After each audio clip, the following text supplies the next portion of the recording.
Hello guys, आज मैं आपके लिए एक इम्पॉर्टेंट चैप्टर जो है स्पीड, डिस्टेंस और टाइम से कुछ फार्मूलाज लेके आया हूँ, क्योंकि विदाउट फार्मूलाज आप इस चैप्टर को जो है सॉल्व नहीं कर सकते हो।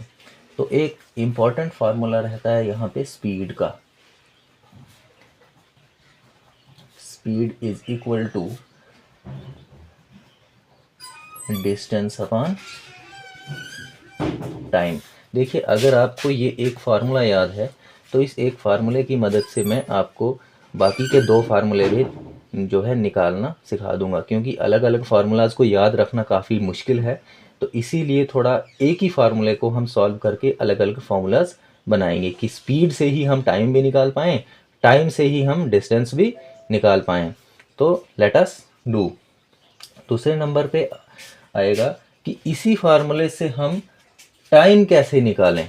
तो देखो, अगर हमें टाइम फाइंड करना है तो टाइम को मैं इधर भेज दूंगा, तो टाइम यहाँ पे आ जाएगा। टाइम इज इक्वल टू आ जाएगा, ऊपर तो डिस्टेंस रहेगा ही, तो यहाँ पे आ जाएगा स्पीड जो है इसके डिवाइड में चली जाएगी।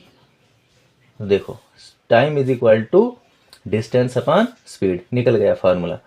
अब एक ही फार्मूले से, यानी कि इसी फार्मूले से मैं आपको जो है डिस्टेंस का फार्मूला भी बताऊंगा। देखो, इसी फार्मूले से, तो speed is equal to distance upon time.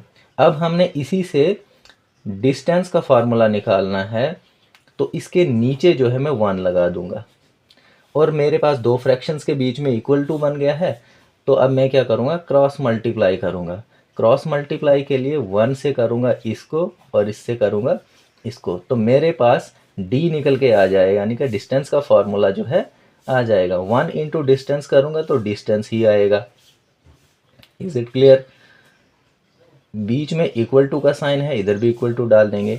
Time into speed करूँगा तो एज इट इज़ लिख सकते हैं, टाइम इंटू स्पीड। तो यही तो हमारे पास फार्मूला होता है डिस्टेंस का, time into speed. Distance is equal to time into speed. तो देखिए गाइज, एक फार्मूले की हेल्प से मैंने तीनों फार्मूले आपको निकालना सिखा दिया है। आज के लिए इतना ही।